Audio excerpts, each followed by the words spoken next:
En la quietud polvorienta de su cuarto de radio, Elías, un hombre cuyas arrugas contaban historias de décadas sintonizando el éter, se encontraba inmerso en su ritual nocturno. El aire vibraba con el zumbido suave de sus equipos, un coro familiar que lo había acompañado a través de innumerables noches solitarias. Sus dedos, callosos por años de manipular diales y botones, se deslizaron sobre el receptor de onda corta, buscando algo, cualquier cosa, que rompiera la monotonía de las estaciones habituales. Elías no era un hombre de grandes ambiciones. Su mundo se limitaba a los límites de su antena y las voces distantes que lograba captar. Aquella noche, sin embargo, la rutina se fracturó. Mientras barría las bandas bajas, un pico en el medidor de señal captó su atención. No era la interferencia ruidosa de un electrodoméstico defectuoso, ni el siseo blanco de la estática interplanetaria. Era algo distinto, una señal débil pero persistente, con una modulación que desafiaba toda lógica. El oído entrenado de Elías, afinado por años de descifrar transmisiones débiles y distorsionadas, detectó una anomalía. No encajaba en ninguna categoría conocida. Al principio, pensó que su equipo fallaba, o que una extraña propagación estaba jugando con las ondas. Pero la señal persistió, un eco fantasmal que parecía flotar entre las frecuencias establecidas. Cerró los ojos, concentrándose, intentando discernir patrones. Lo que escuchó lo dejó helado, fragmentos de voces, distorsionadas y lejanas, como si hablaran a través de una barrera de agua, mezcladas con lo que parecía ser música de una época olvidada, extrañamente melancólica. No era una transmisión de radio convencional, carecía de la estructura, la claridad, incluso la coherencia de una emisora normal. La sensación inicial de intriga se transformó lentamente en un desasosiego inquietante. Elías había pasado su vida desentrañando los misterios del aire, pero esto era diferente. La señal no venía de un punto geográfico discernible, parecía emanar de ninguna parte y de todas partes a la vez. Cada vez que intentaba afinarla, la señal bailaba, se desvanecía un instante y reaparecía en una frecuencia ligeramente distinta, como si jugara con él. La anomalía no era solo la señal en sí, sino su comportamiento, una danza esquiva que lo atraía más y más profundamente. ¿De dónde venía esta frecuencia fantasma? Elías no tenía una respuesta, pero sabía que sus noches, a partir de ese momento, ya no serían las mismas.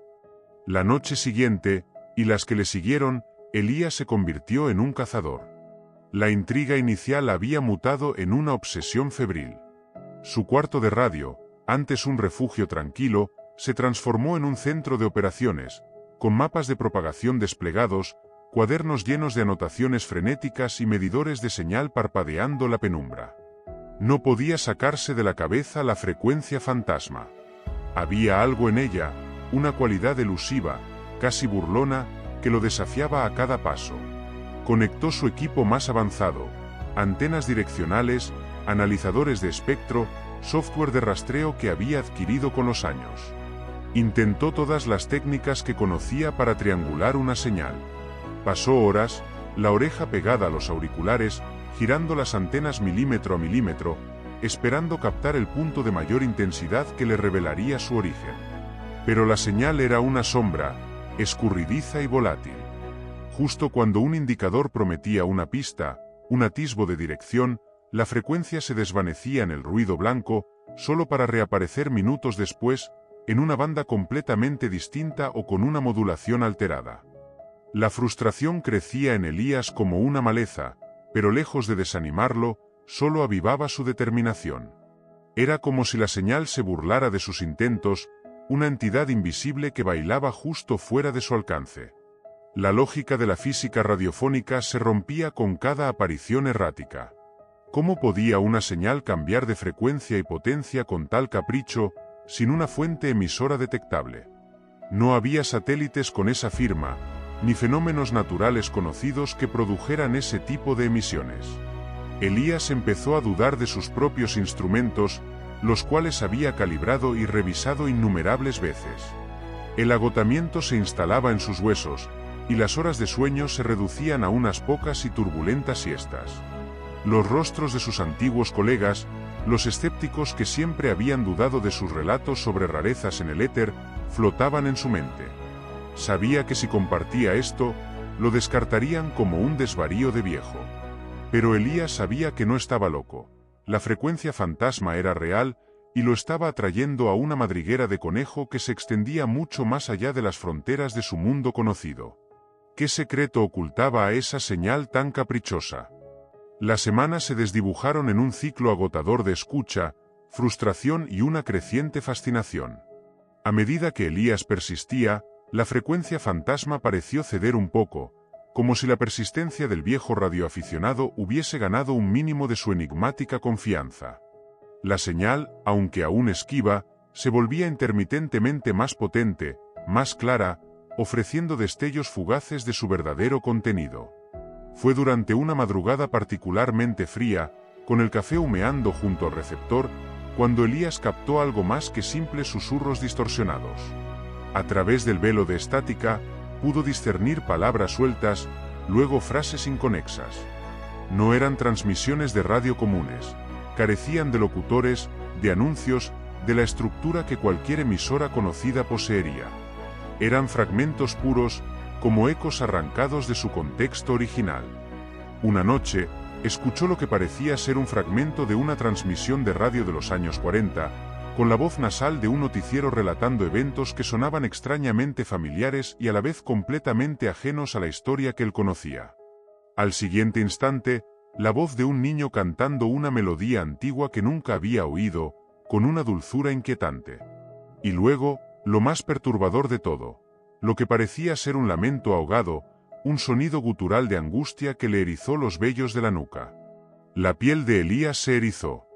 El sonido no era humano, o al menos, no completamente. La naturaleza heterogénea de las emisiones era lo que más lo desorientaba. Un momento era un fragmento de una conversación banal. Al siguiente, lo que sonaba como un fragmento de un código Morse o el claxon de un vehículo que no existía. Era una amalgama de sonidos y voces, como si la señal fuera un portal que se abría a destellos aleatorios de diferentes puntos en el tiempo, o lo que era más aterrador, diferentes realidades. Elías comenzó a sentir que la señal no era aleatoria. Había una intención, o al menos, un patrón oculto que se burlaba de su comprensión. Se sentía como si la frecuencia estuviera viva, observándolo, revelando solo lo suficiente para mantenerlo enganchado, pero sin mostrar nunca su verdadera cara. Esta sensación de ser observado por una entidad invisible a través de las ondas de radio lo dejó con una inquietud profunda. ¿Qué intentaba decir la frecuencia fantasma? ¿O a quién, o a qué, pertenecían esas voces y lamentos que se filtraban desde lo desconocido? La creciente extrañeza de la señal empujó a Elías más allá de los límites de la radioafición convencional. Empezó a buscar, no en manuales técnicos, sino en los rincones más oscuros de la historia de las comunicaciones, en archivos polvorientos, foros olvidados de Internet y bibliotecas con olor a moho. Necesitaba saber si estaba solo en esta odisea, si alguien más había tropezado con una anomalía similar. Fue en una vieja revista de radioafición de los años 70 donde encontró la primera pista. Un pequeño artículo, casi escondido entre anuncios de transceptores, relataba el caso de un operador en Illinois que afirmaba haber captado voces del vacío, transmisiones incoherentes que se desvanecían antes de poder ser rastreadas. El hombre había sido tildado de excéntrico y su equipo de defectuoso, pero las descripciones de las voces distorsionadas y la naturaleza errática le resonaron profundamente a Elías. Su investigación lo llevó a un foro en línea, un reducto de teóricos de la conspiración y aficionados a lo paranormal, donde un hilo antiguo discutía las emisoras fantasma. Eran relatos dispersos, a menudo ridiculizados, de señales de radio que aparecían y desaparecían sin rastro, emitiendo sonidos inexplicables, fragmentos de música de orquesta, susurros en lenguas muertas, o incluso lo que algunos describían como gritos silenciosos. La mayoría de los participantes lo descartaban como imaginación o error técnico, pero Elías, con la frecuencia fantasma zumbando en sus oídos cada noche, sabía que había más. Entre los testimonios, encontró una entrada de un tal QRM-Hunter-65, un radioaficionado retirado que narraba una experiencia casi idéntica a la suya décadas atrás. Describía una señal que sonaba como un eco del ayer y un presagio del mañana, que lo había dejado con una profunda sensación de irrealidad. Adjunto al mensaje, había una carta escaneada a mano, fechada en 1958, donde el hombre expresaba su miedo a estar escuchando a través de una grieta en el tiempo. La carta finalizaba con una advertencia críptica: no sintonices demasiado cerca al abismo, o el abismo te sintonizará a ti. Elías sintió un escalofrío que no tenía nada que ver con el frío de la noche. Aquella advertencia resonó con la creciente sensación de que la señal lo estaba afectando. No estaba solo. Otros, antes que él, habían cruzado ese umbral invisible. El folclore de las transmisiones extrañas no era un puñado de casos aislados, era un patrón, una corriente subterránea de lo inexplicable que fluía a través de la historia de la radio. Esta realización, lejos de tranquilizarlo, solo intensificó su inquietud. Si otros habían escuchado la frecuencia fantasma, ¿qué les había sucedido? Elías ya no era el hombre que se sentaba a escuchar por puro pasatiempo. La frecuencia fantasma no solo llenaba su cuarto, sino que se había arraigado en su mente. La prolongada exposición a esas voces distorsionadas y a esos fragmentos musicales de ninguna parte, comenzó a cobrar un peaje devastador en su psique. El insomnio se volvió su compañero constante. Las pocas horas que lograba conciliar el sueño, eran asaltadas por pesadillas vívidas y perturbadoras. No eran los típicos sueños olvidadizos, sino escenarios grotescos donde las voces de la señal parecían materializarse, susurrando incoherencias a su oído, o la música antigua se transformaba en una cacofonía infernal. Una creciente desorientación se apoderó de él. Los límites entre la realidad y la neblina auditiva de la señal comenzaron a difuminarse. Elías escuchaba ecos de los sonidos de la frecuencia incluso cuando el receptor estaba apagado. Un timbre de teléfono sonaba como uno de los claxons extraños de la señal. El murmullo de sus propios pensamientos se confundía con los susurros lejanos. Empezó a preguntarse si estaba perdiendo el juicio. Miraba a su alrededor, a los objetos familiares de su casa, y por un instante, no los reconocía, como si hubiese despertado en un lugar ligeramente diferente. La paranoia también se instaló. Se sentía observado, acechado por una presencia invisible que se comunicaba a través de esas ondas. La advertencia del viejo radioaficionado, el abismo te sintonizará a ti, resonaba en su cabeza. Sentía que la señal no era solo un fenómeno pasivo, sino una entidad activa que lo estaba atrayendo, arrastrándolo lentamente hacia su propia realidad fragmentada. La soledad, antes un consuelo, se volvió un calvario, pues en la quietud, los susurros de la frecuencia fantasma se hacían más claros. Su percepción del tiempo y el espacio se distorsionó lentamente. A veces, perdía la noción de los días, convencido de que habían pasado semanas en lo que en realidad eran solo horas. Los recuerdos se mezclaban, los eventos recientes se sentían lejanos y los ecos de la señal se incrustaban en su propia memoria, haciéndole dudar de lo que era real y lo que era una fabricación de su mente agotada. Elías se miró al espejo y apenas reconoció al hombre demacrado con ojos inyectados en sangre que lo miraba fijamente. ¿Era esto el precio de escuchar lo inaudible? ¿Estaba la frecuencia fantasma no solo revelando un lugar que no existe, sino también arrastrándolo a él hacia ese mismo no lugar? La espiral descendente de Elías alcanzó su punto más bajo una noche de tormenta. La lluvia golpeaba las ventanas de su cuarto de radio con una furia inusual, y los relámpagos iluminaban intermitentemente el equipo. En medio de la cacofonía natural, la frecuencia fantasma irrumpió con una potencia y una claridad escalofriantes. Era diferente a todo lo que había captado antes. El ruido de fondo casi había desaparecido, y las voces se escuchaban con una nitidez perturbadora. Elías se aferró a los auriculares, con el corazón latiéndole desbocado. Fragmentos de conversación se unieron, formando frases coherentes, aunque el idioma parecía ser una mezcla extraña de lenguas antiguas y modernas, con una sintaxis retorcida. Un escalofrío helado le recorrió la espalda cuando, entre el galimatías, escuchó una voz grave y resonante pronunciar algo inconfundible, su propio nombre.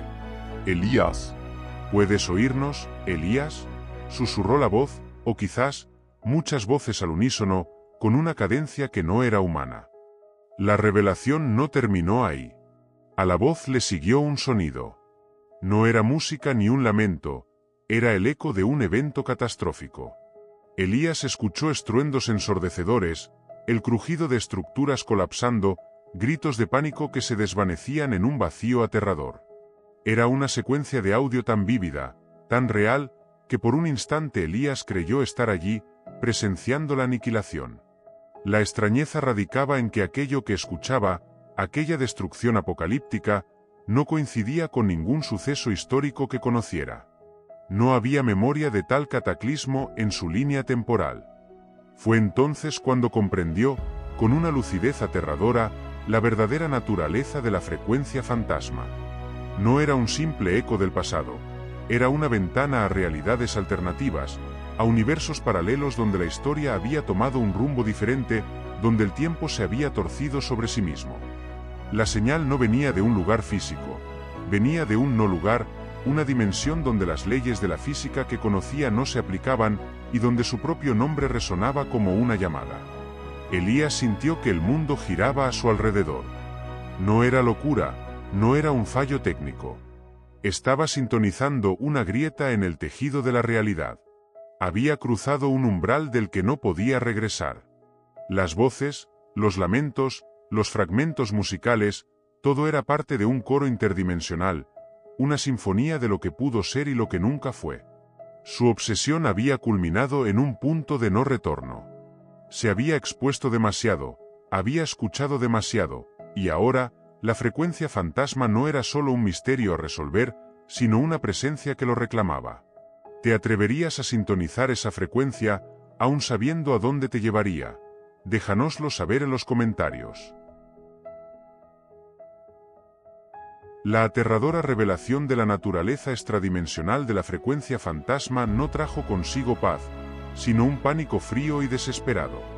Elías, ahora consciente de que estaba sintonizando realidades que no le correspondían, intentó con todas sus fuerzas encontrar una forma de silenciar la señal, de cerrar esa grieta que se había abierto en su propia cordura. Sabía que cada fragmento que escuchaba lo arrastraba más profundo a ese no lugar, y que el tiempo se le agotaba. Primero, intentó replicar las condiciones. Si la señal era un portal, ¿podría cerrarlo, o al menos estabilizarlo, manipulando su propio equipo?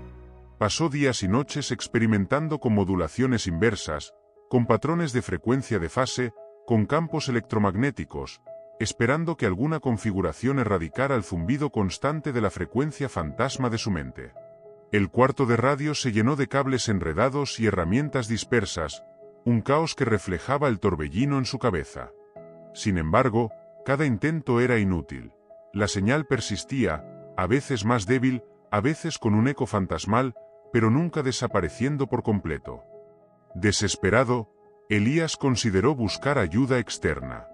Pensó en contactar a algún experto en física cuántica, alguien que pudiera entender los conceptos de dimensiones paralelas y el multiverso. O quizás a un parapsicólogo, alguien familiarizado con fenómenos inexplicables. Pero la idea de ser descartado como un loco, o peor aún, de que su descubrimiento cayera en manos equivocadas que lo explotaran sin entender sus peligros, lo detuvo. ¿Quién le creería, con sus ojos hundidos y su discurso errático sobre voces de un no lugar? Aún así, la necesidad de comprensión lo carcomía. Se atrevió a enviar un mensaje anónimo a un foro de física teórica, describiendo la señal de forma vaga, esperando alguna pista, alguna validación. Las respuestas fueron una mezcla de escepticismo, burlas y una o dos sugerencias de buscar ayuda médica. Nadie comprendió la magnitud de lo que había tropezado. Elías empezó a sentir que la frecuencia fantasma no solo lo perturbaba, sino que lo atraía. A veces, se encontraba acercando el dial a la frecuencia conocida sin siquiera pensarlo, como si una fuerza invisible guiara su mano. Las voces de la señal sonaban casi como una sirena, prometiendo revelaciones, prometiendo una comprensión más profunda, a cambio de su cordura, a cambio de su propia existencia. Se daba cuenta con horror de que no solo estaba intentando escapar de la señal, sino también luchando contra el impulso de sumergirse por completo en ella. El abismo lo había sintonizado, y ahora le extendía la mano. Elías fue visto por última vez una noche sin luna, con la tormenta aún azotando. Sus vecinos, acostumbrados a su reclusión, no notaron nada fuera de lo común, solo el leve parpadeo de una luz solitaria en su ventana y el ocasional zumbido que se filtraba de su cuarto de radio. Horas después, cuando el amanecer se asomó tímidamente, la luz se había extinguido y el zumbido había cesado por completo. Días más tarde, la preocupación llevó a uno de ellos a forzar la puerta. Lo que encontraron fue un cuarto de radio inmaculado, con todos los equipos apagados y ordenados, casi como si Elías hubiese decidido cerrar su estación por última vez con una precisión metódica. No había desorden, ni notas de suicidio, ni señales de lucha. Solo un silencio inusual y un ligero olor a ozono, como después de una tormenta eléctrica. Sobre su mesa de trabajo, cuidadosamente apilados, encontraron sus diarios de registro. Páginas y páginas de anotaciones frenéticas, diagramas incomprensibles y transcripciones parciales de lo que él llamaba la frecuencia fantasma. Y junto a ellos, una serie de cintas de carrete abierto, etiquetadas con fechas y horarios, conteniendo grabaciones de la señal. Al reproducirlas, los sonidos eran tan inquietantes como Elías había descrito. Fragmentos de voces distorsionadas, melodías de épocas pasadas y aquel lamento gutural que erizaba la piel. Los diarios de Elías no ofrecían un final, sino una progresión. La última entrada, escrita con una caligrafía temblorosa, hablaba de la atracción irrefrenable, de un eco que llama al eco. Describía la sensación de desvanecerse, de ser absorbido por el dial, y terminaba con una frase críptica: la puerta se abre desde ambos lados. ¿Se había desvanecido Elías en la dimensión de donde provenía la señal? ¿Se había disuelto su existencia en el vasto no lugar que había sintonizado? La respuesta nunca llegó. Su desaparición se convirtió en una leyenda local, un cuento susurrado entre los radioaficionados de la zona, una advertencia tácita sobre los peligros de sintonizar lo que no debe ser escuchado. La frecuencia fantasma, sin embargo, nunca fue erradicada. Aunque Elías ya no estaba para rastrearla, ocasionalmente, en las noches de tormenta o en los momentos de mayor actividad solar, algún radioaficionado desprevenido, o un joven curioso que experimenta con un receptor antiguo, capta un breve estallido de estática, un fragmento de una melodía incomprensible, o un susurro lejano que parece venir de ninguna parte. La señal sigue activa, esperando, quizás, a su próxima víctima, a su próximo oyente. La historia de Elías es un recordatorio sombrío de que hay secretos en el éter que es mejor dejar sin sintonizar, de que la delgada línea entre nuestra realidad y lo desconocido puede romperse en cualquier momento. Apoya al canal con un like, suscripción o compartiendo nuestro contenido, no te cuesta nada y a nosotros nos ayuda mucho.